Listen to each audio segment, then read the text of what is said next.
Hi guys! So ito ang aming ulam for today. Tada! So bumili lang kami ng ulam. Hindi na kami nagluto kasi may mga natira pa naman.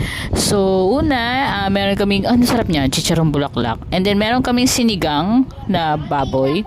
Yan yung tira namin. And then meron kaming, ito na nga, itong chicharong bulaklak. Ang sarap niya, perfect siya sa kanin. And then meron kaming daing. Meron kami, yan yung chicharong bulaklak namin. Masarap niya. Medyo mahal, may kamahalan nga lang siya.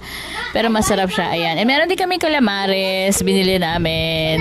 Sarap. So, ito yung aming ulam. Kung meron kayong suggestion, comment nyo lang below. Follow me, guys. Pwede ako makatanggap ng star. So, may fish pa rin kami. Daing nga lang. Ayan, oh. So, meron kaming pork. Meron kaming seafood. Meron kaming fish. So, lahat may pagkain. Malaking pamilya po kami. Kaya medyo marami po talaga yung ulam namin. Hayaan nyo. Next time, ibibideo ko